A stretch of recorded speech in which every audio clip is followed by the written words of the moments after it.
Jamie Sanderson here at Georgetown Foodland. This is the first Sunday brunch sessions here at Root at 919 Front Street here in Georgetown, South Carolina. And as you can see, I am with Patrick Runey from T.W. Graham in McClellanville. Patrick, how you doing, buddy? Great. How about you guys? Good. So I'm glad that you're the first guest because, one, I like McClellanville a lot. I've built a lot of friendships there in the recent years, including you. Right. Thank you. Same here. I appreciate that. Yes, So sir.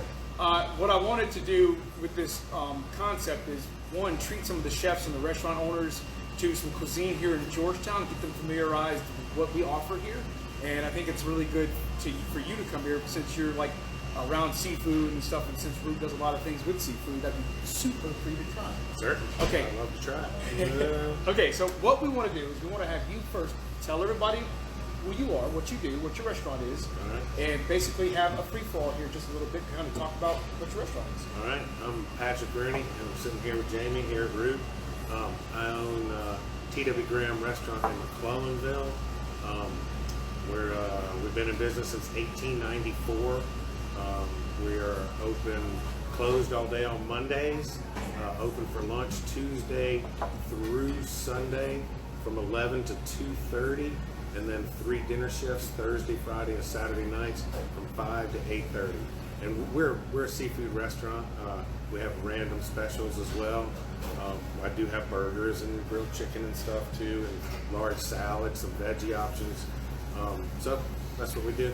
The shrimp that you do? Yep. We're super. Thank you very much. Didn't mean to interrupt, but every No, time you're the good. shrimp, I had to talk about it. And they come from the dock down in McClellanville too, They right? do. Yeah. Yep. Okay. All right, proceed.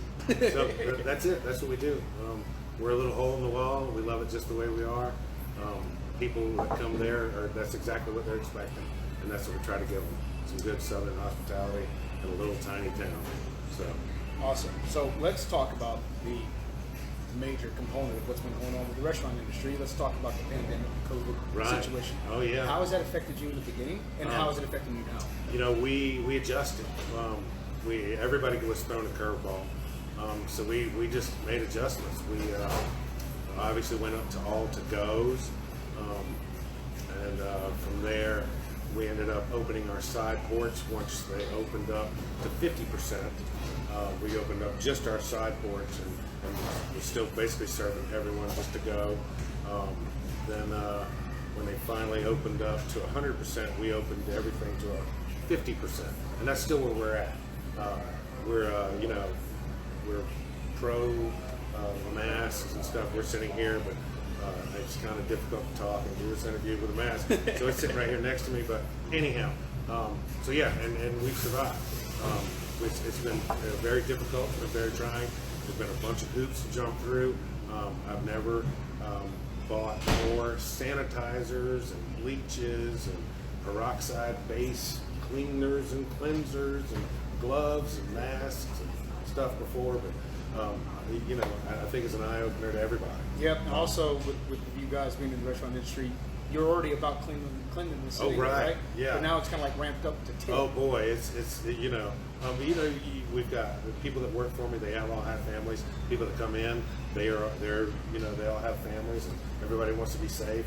I have seen my to-go business go up a lot, just because some people aren't ready to come out. So they order to go home and eat it. Now, well, let me ask you this: with the to-go, you being a restaurant owner, do you think restaurants out here can survive on to-go or curbside pick alone? Or, I mean, restaurants are good for dine-in, right? We did for probably 6 months, but you have to be proactive in getting the word out that you are open, and you're there, and just let people know that you're there, and come see us. That's all you can do.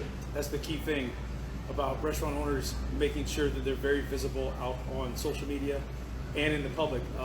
Patrick, I have to say that you've been doing an astounding job of making sure that people see not only your pictures that you take, but also your menu and the time that you're open, because that's what a lot of people ask, right? Sure. They ask whether or not you're open, they ask what the times you're open, and they're asking what you're doing, whether it's curbside delivery or if you're having dine-in. Right. Okay. Yeah. So I don't know if you touched on it or not, but let's talk about the fact that whatever the governor announced, 100% capacity, you decided to stay at 50%, right? Absolutely. Okay. It's just one way that we feel we can continue to keep people a little further apart. And just one way to be a little more safe. You know, the old saying, better safe than sorry. Yeah. And luckily we've been very safe. Hey, Ron. Debbie Graham's in the house. That's Doing right. all right? Hello, Man. everybody. So- How you doing, Rodney? Nice to see you, man. So anyhow, yeah, you just try to be safe for everybody involved. So that's all you can do. All right. So, we're talking about stuff like that, especially the limited restaurants that are on Pinckney Street. Right. We've heard that Boats and Hokes is kind of, going under. They have. It's very unfortunate. This just was too much for them. They didn't get enough business, and it didn't work out. And it's a very unfortunate casualty of COVID. Right. And it's happening quite often. You know, there's nothing you can do about it. Oh, wait a minute. They'll, We have a guest. gentlemen. It's Chef Hey, Jesse. here. Got something Hey, for you. Jesse, how are you? Pretty good. How are we Good, doing man. today? Great. So what I got for you guys today is going to be essentially it's going to be a lobster Benedict. We call it the Newport Benedict though. So it's basically going to be an English muffin. It's going to get our New England lobster meat on top, knuckle salad. We're going to put some poached eggs on top, some nice homemade hollandaise sauce, some microgreens, and some chives. That looks absolutely delicious. So I hope you guys enjoy. We shall. Great. Definitely. Awesome. Thank you, man. Of course. All Thank right. you. Thanks for coming Great by. work, man. Thank you. Well, it looks like we've been treated to a nice dish here. Oh, boy, Patrick? that looks great. Yeah, man. Go ahead. So, Do all the right, honors. let's dig in. Do the honors. Looks pretty good. Oh, yeah, that looks great. So, anyhow, yeah, there's a lot of restaurants that have not been able to just make it through. Right. It's very unfortunate. I see that it seems as though we are, making a rebound now. But to the ones that didn't, there'll be other things come along for them. Brandon and Ellie are good people, and, Yes, they and are. they'll find something. They will. They'll find their niche. This just didn't happen to work out. It's a terrible situation. Yeah, it is. And a lot of restaurants are feeling that same situation. We've got a few restaurants here closed as well. Yeah. A large part of them doing buffets.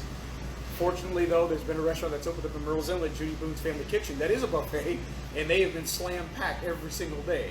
But the thing about them is that they actually practice really safe practices. They actually give you gloves when you go to the buffet. So they put gloves on the table. You put a glove on to serve yourself with utensils. You have to wear your mask when you're up there. They make sure of that. They have like 50 people walking the floor like little bees, making sure that you got your mask on and stuff. But everything that I've heard as far as like the feedback, they've been like, man, it's super safe. I love going there. I love the food. So, Right. Well, you have to. Yep. This day and age, that's what we're doing. all right, let's dig in. Yes, indeed. Let's try some of this food here. Get some eggs. Some Yeah. That didn't look any better. Get some of that lobster in there.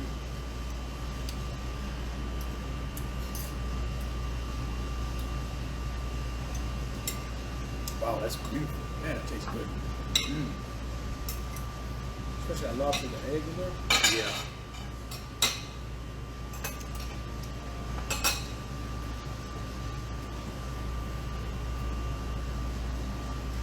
Unbelievable. Some good flavors in there. Yeah, if you don't come get this, you're missing out. Without question. Yeah, that's awesome. It's a good way to start the day, isn't it? Yeah, no doubt. Patrick, is there anything else you want to add? That's it. I don't know if I get the pork steak. No, we have a good time. We enjoy all our customers. We appreciate all the business that have kept our doors open. Same here at Root. I'm sure they are the same way.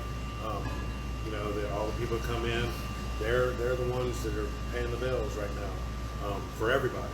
So there's no way to thank everyone enough for coming out and seeing us all.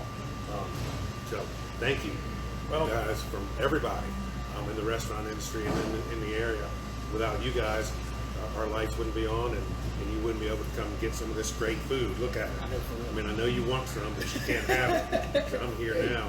you got to come here to get it. Yep. So, Go to your nom nom place. Yeah, Okay. that's it. So since we're thanking people, I want to thank you, Patrick, and TW Graham for Yeah, man. being the Thank first you very guest much. of Sunday Brunch Session. I want to No thank doubt. Root, Dine at 919. I want to thank Jimmy and Jesse and the whole staff here for making it very approachable, for having this kickoff, because this is going to be a very, very good thing for not only Georgetown, but for the East Coast. That's the end goal, right? To try to get chefs coming from all over areas to come out here and talk, have some cuisine, but have a place where they can share things that's uncut, unfiltered, and raw, right? So, Jamie Sanderson, Georgetown Foodland, just want to tell you about two things before we leave. The last day of Marsh Walk Restaurant Week is today. So, go out and enjoy these 8 restaurants and try some dinner and be a culinary encourager and support them and tell them they're doing an awesome job. The second thing, we're going to the mac and cheese cook-off that's happening at Sarah J's to benefit Surf Dreams Foundation. And I'm so excited to see Phil and his crew, and can't see what that macaroni and cheese looks like. It's going to be great. Yeah. Amen. All right. Thank you very much. Appreciate it. All right. Don't Georgetown take care. Foodland, Jamie Sanderson, eat it up, Georgetown. We'll see you out there. Let's get back to this. Yes, indeed.